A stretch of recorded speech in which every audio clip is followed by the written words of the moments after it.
Hola, aquí Jonah G. Déjame hacerte una pregunta rápida antes de cualquier cosa. ¿Alguna vez te has detenido a pensar que mientras tú estás aquí viendo este video, una de las mayores transferencias de poder económico en la historia de la humanidad está ocurriendo ahora mismo, en tiempo real? Y la mayoría de las personas ni siquiera se ha dado cuenta todavía. Pues sí, y lo peor es que los datos ya son públicos.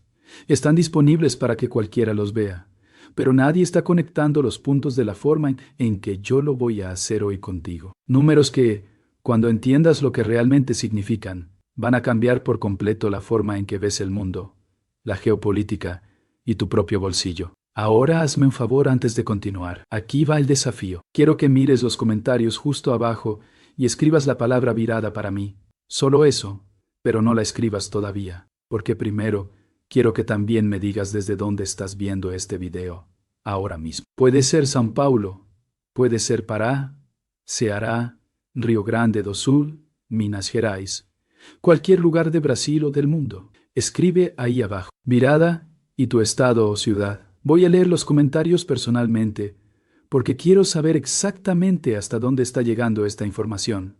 ¿De acuerdo? Entonces, ahora ven conmigo, porque este video va a ser denso, relevante y diferente a todo lo que ya has visto sobre este tema. Y antes de continuar, si todavía no has dado like a este video, hazlo ahora. Estoy intentando llegar a 0 likes en este video, y cada like ayuda al algoritmo a llevar este contenido a más personas que necesitan ver esto. Y si todavía no estás suscrito al canal, presiona el botón rojo ahora, porque lo que vas a aprender hoy, aquí es el tipo de contenido que traigo cada semana, y no vas a querer perderte los próximos. Ahora vamos directo a lo que interesa.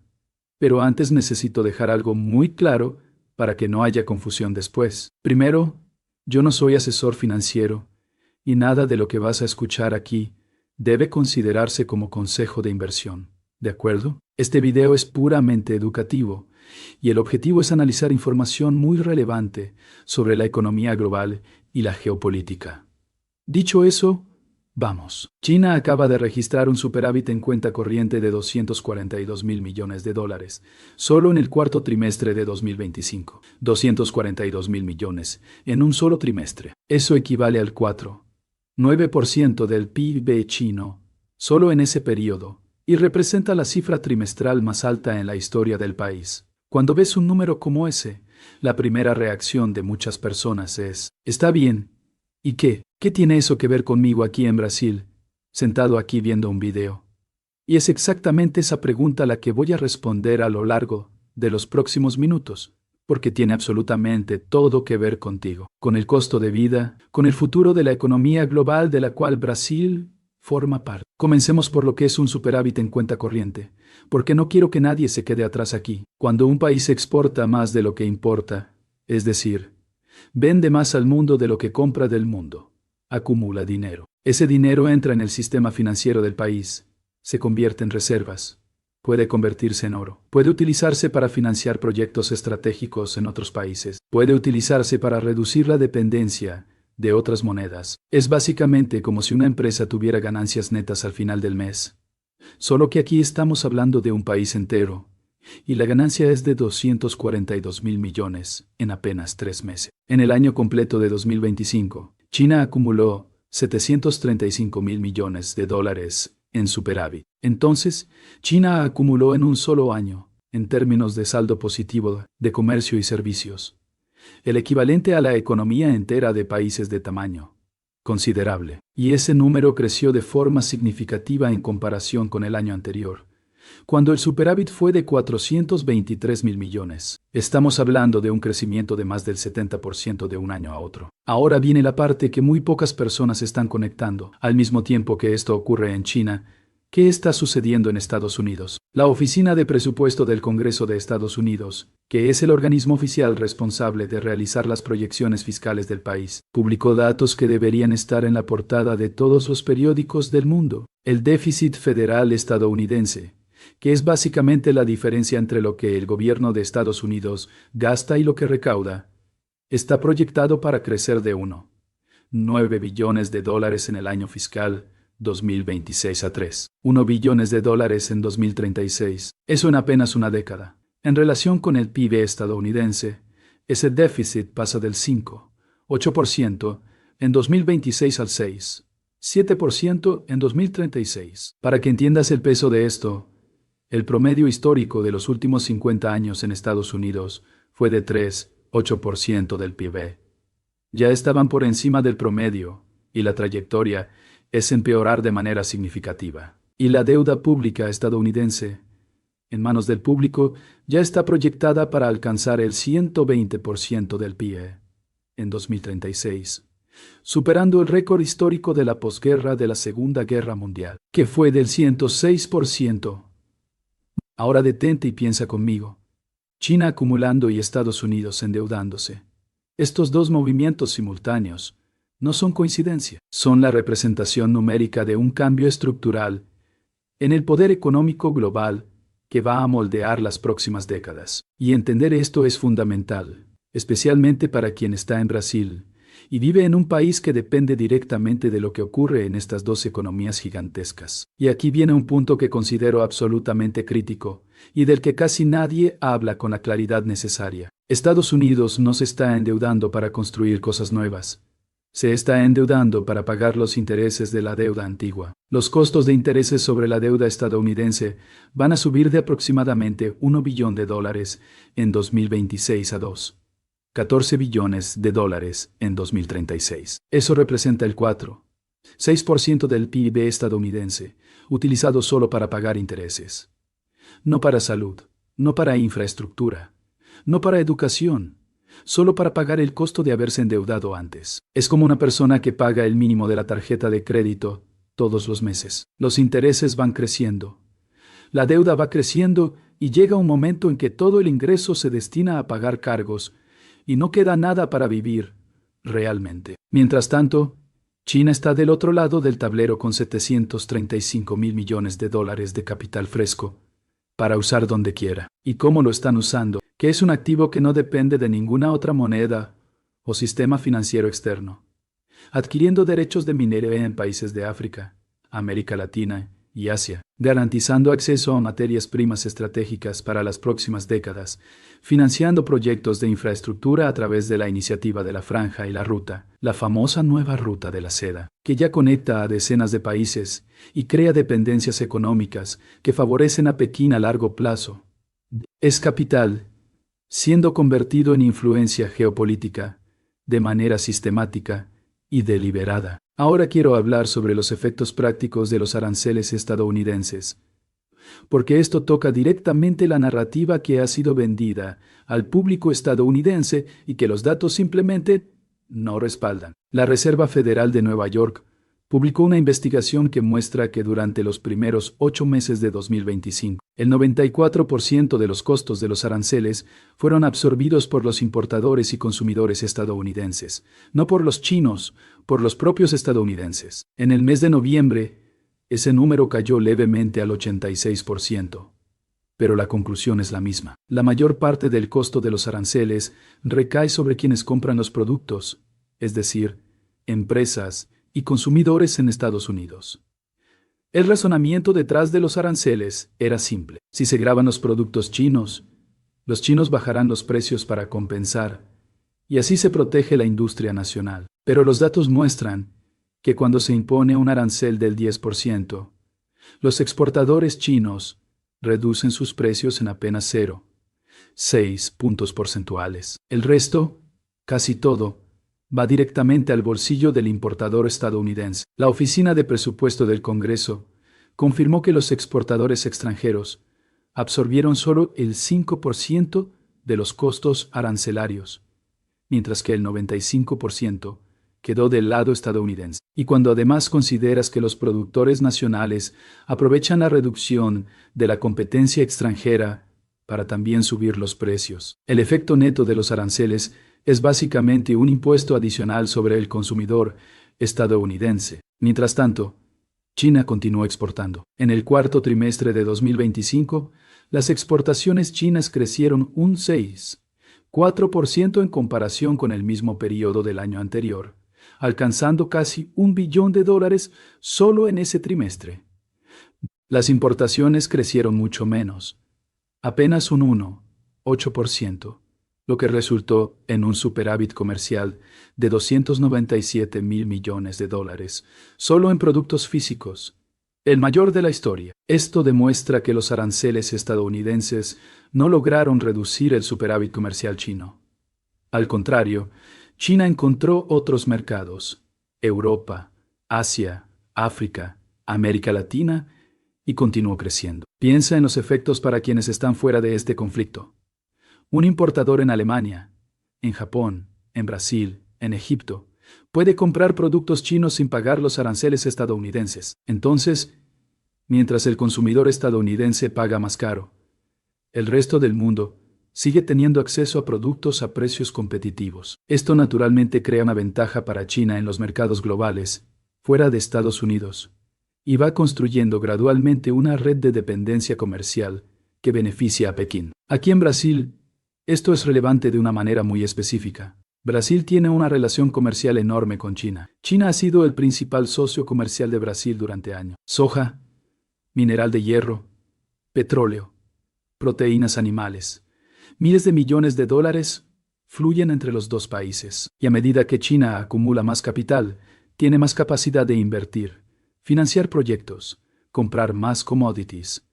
Y Brasil está en esa ecuación como proveedor estratégico. Esto puede ser una oportunidad o una trampa, dependiendo de cómo Brasil maneje esta relación. Pero el punto es que lo que ocurre en la economía china llega aquí a Pará, Mato Grosso, Río Grande do Sul, São Paulo, Minas Gerais, porque esos estados son grandes productores de las commodities que China compra. Ahora déjame introducir un elemento que completará el cuadro. El secretario del Tesoro estadounidense, Scott Bessent, habría declarado públicamente que el mundo no puede continuar en una situación donde China mantiene un superávit comercial cercano a $1 billón.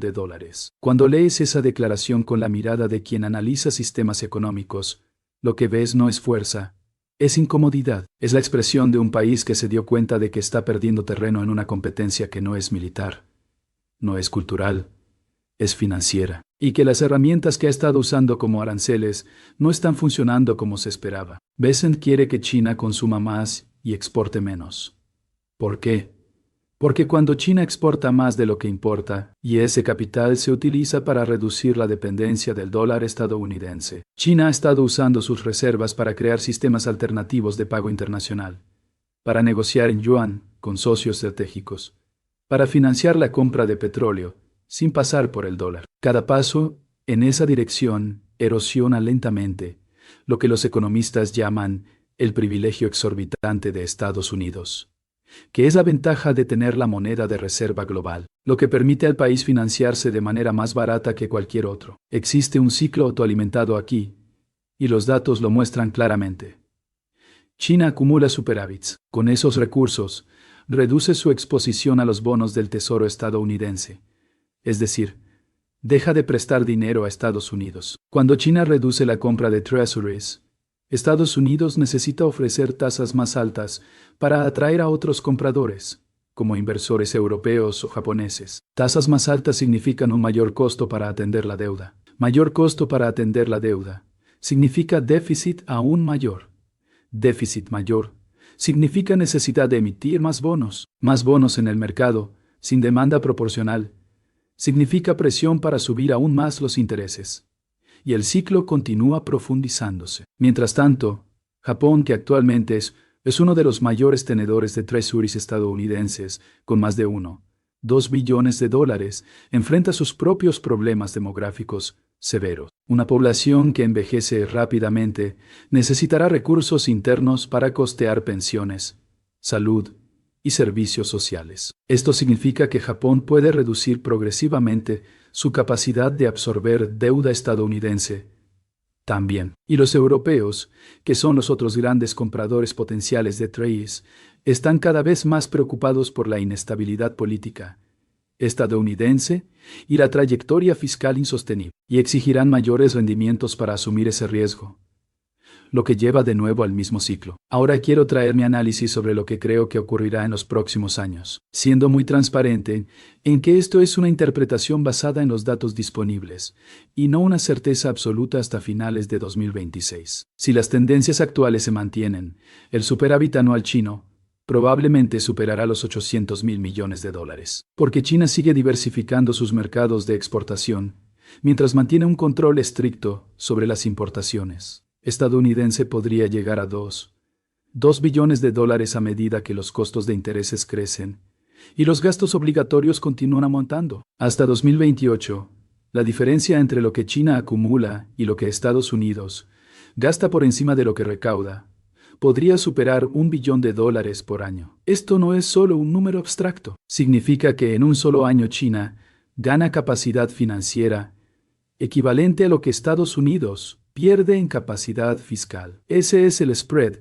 que moldeará el poder económico de las próximas décadas. Y hasta 2030, si las proyecciones se confirman, China habrá acumulado más de 3 billones en reservas adicionales desde 2025. Estados Unidos, en el mismo periodo, habrá añadido más de 10 billones a su deuda pública. Estás viendo esta divergencia ocurrir en tiempo real, con datos públicos, y la mayoría de las personas está mirando hacia otro lado. En el mercado de bonos, esto se reflejará en los rendimientos de los títulos estadounidenses. Hay una probabilidad razonable de que los rendimientos de los treasuries a 10 años superen el 5% anual hasta finales de 2027, a medida que los inversores exijan más compensación por el creciente riesgo fiscal estadounidense. Esto tiene efectos que llegan hasta los mercados emergentes, incluido Brasil, porque cuando los intereses estadounidenses suben, el capital tiende a salir de los países emergentes en busca de la relativa seguridad de los bonos estadounidenses, lo que presiona el tipo de cambio y la inflación en los países en desarrollo.